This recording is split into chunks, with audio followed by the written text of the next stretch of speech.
నిన్న మీ వాళ్ళు ప్రవర్తించినట్టుగా మా పార్టీ గుర్తైన కారు గుర్తుని ఏదో ఊరేగింపు చేస్తూ అవహేళన చేస్తూ చిల్లరగా ప్రవర్తించుంటే ఇవాళ మీరెక్కడ ఉండేటోళ్ళో ఆలోచించుకోండి.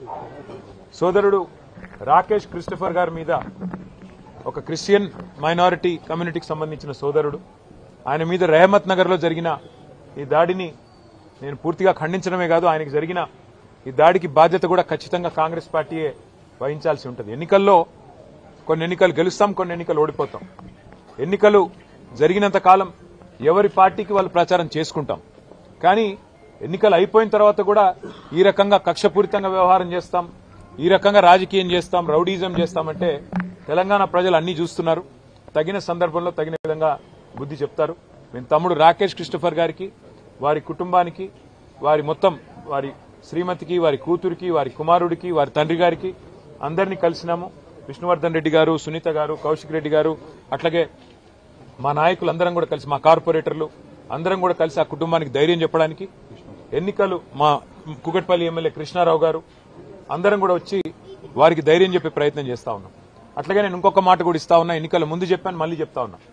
జూబ్లీహిల్స్ నియోజకవర్గంలో ఏ కార్యకర్తకి ఏం జరిగినా కంటికి రెప్పలాగా కాపాడుకునే బాధ్యత నాది, పార్టీది. వదిలిపెట్టే సమస్య లేదు.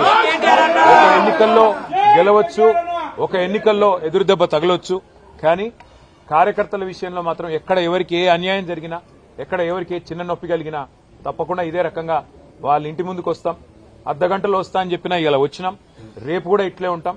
మంగళవారం నాడు జూబ్లీహిల్స్ నియోజకవర్గ కార్యకర్తల సమావేశం కూడా ఏర్పాటు చేస్తా ఉన్నాం. ఆ రోజు మిగతా అన్ని విషయాలు కూడా డీటెయిల్డ్ గా మాట్లాడుకుందాం. కానీ ఖచ్చితంగా ఈ రోజు జరిగిన ఈ దాడికి కాంగ్రెస్ బాధ్యత తీసుకోవాలి. మరి కాంగ్రెస్ పార్టీగా ముఖ్యమంత్రి రేవంత్ రెడ్డి బాధ్యత తీసుకోవాలి. మీరు కనుక సంయమనంతో వ్యవహారం చేయకపోతే, విజయ గర్వంతో ఇట్లాగే విర్రవీగితే తప్పకుండా ప్రజలు బుద్ధి చెప్తారు, తప్పకుండా మేము కూడా బుద్ధి చెప్పాల్సిన పరిస్థితి వస్తుందని చెప్పి కూడా కాంగ్రెస్ నాయకులకు చెప్తూ, రాకేష్ క్రిస్టఫర్ గాని అట్లాగే జూబ్లీహిల్స్ నియోజకవర్గంలో ఉన్న కష్టపడి పనిచేసిన కార్యకర్తలందరికీ శిరస్సు వంచి వారికి ధన్యవాదాలు. ఎందుకంటే గతంలో మాకు 80,000 ఓట్లు వస్తే ఇప్పుడు కూడా 75,000 ఓట్లు వచ్చినాయి. ఓట్లేం తగ్గలేదు, కేవలం 5,000. అది కూడా ఇన్ని రిగ్గింగులు, ఇన్ని గూండాగిరి, ఇన్ని దొంగ ఓట్లు, ఇన్ని పైసలు పంచి, చీరలు పంచి, కుక్కర్లు పంచి, ఇన్ని కథలు పడ్డాక ఆడికి కూడా 75,000 ఓట్లు మా అభ్యర్థికి వచ్చినాయి, మా పార్టీకి వచ్చినాయి. ఇదేమి స్వల్ప సంఖ్య కాదు. తప్పకుండా తిరిగి మళ్ళీ భవిష్యత్తులో కొడతాం. జూబ్లీహిల్స్ లో మళ్ళీ గులాబీ జెండా ఎగరేస్తాం. Thank you. సరే, ఎవరిది అహంకారమో ఎవరిది ఏందో నిన్న వాళ్ళు విజయ గర్వంతో తీసిన ఊరేగింపులోనే కనబడ్డది. మేము ఎన్నో ఎన్నికలు గెలిచాం గతంలో. ఎప్పుడన్నా ఇంత అహంకారపూరితంగా ఒక పార్టీ గుర్తును అట్లా బజార్లో ఈడుస్తూ క్రేన్లు పట్టుకొని అంత చిల్లరగా ఎప్పుడన్నా ప్రవర్తించామా? గతంలో అట్లాంటి ఎన్నికల్లో కాంగ్రెస్ పార్టీకి డిపాజిట్లు కూడా రాలేదు. అట్లని చెప్పేసి కాంగ్రెస్ పార్టీ గుర్తునేమన్నా గాడిదనెక్కి ఊరేగింపులు చేశామా? అహంకారం ఎవరిదో, ఆత్మవిశ్వాసం ఎవరిదో, భవిష్యత్ ఎవరిదో తప్పకుండా తెలంగాణ ప్రజలు నిర్ణయిస్తారు.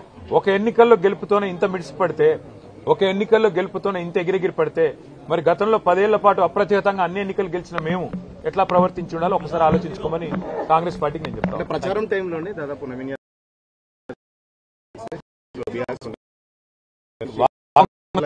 ఇది సాంకేతికంగా వాళ్ళు గెలిచారు తప్ప ఇంత రిగ్గింగు, ఇన్ని దొంగ ఓట్లు, ఇన్ని పైసలు, ఇన్ని చీరలు, ఇన్ని కుక్కర్లు, ఇవన్నీ ఇప్పుడు రెహమత్ నగర్ లో మీరు ఇక్కడ ఉన్నారు కదా, మొత్తం విలేకరులు ఇల్లు తిరిగి అడగండి.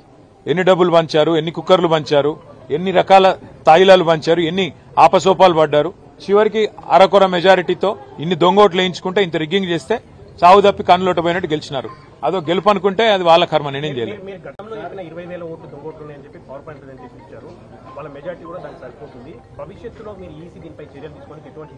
ఎలక్షన్ కమిషన్ కాదు, తెలంగాణ ప్రజలే ఆలోచించాలి. ఎన్ని రకాల ప్రలోభాలు, ఎన్ని రకాల కుట్రలు, ఎన్ని రకాల కుతంత్రాలు, ఇవన్నీ ప్రజలు కూడా చూస్తున్నారు. మొత్తం ఎలక్షన్ రోజు